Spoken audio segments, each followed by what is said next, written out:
नमस्कार,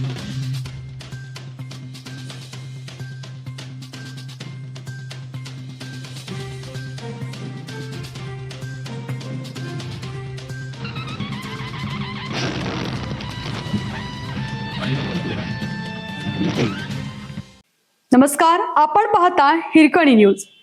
हिरकणी न्यूज प्रत्येक क्षण ताज्या घडामोडी आणि महत्त्वाच्या प्रत्येक बातमीसाठी नेहमी तत्पर. कारच्या धडकेत शिक्षकाचा मृत्यू. भरधाव मोटारीने दुचाकीस धडक दिल्याने झालेल्या भीषण अपघातात निमस तालुका कवटेमांकाळे येथील प्राथमिक शिक्षक बलराज उर्फ बापूसाहेब लक्ष्मण रुपनर वय 54 यांचा मृत्यू झाला. ही घटना विजापूर गुहागर राज्य मार्गावर रविवार रात्री 8:15 वाजण्याच्या सुमारास घडली.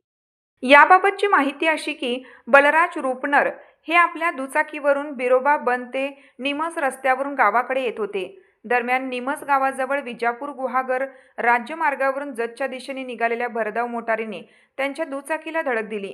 अपघातात रुपनर हे गंभीर जखमी झाले. त्यांना तातडीने मिरज येथील शासकीय रुग्णालयात उपचारासाठी दाखल करण्यात आलं होतं.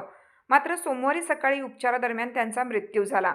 या घटनेची नोंद कवठेमहांकाळ पोलीस ठाण्यात झाली आहे. बलराज रुपनर हे जत तालुक्यात प्राथमिक शिक्षक म्हणून कार्यरत होते.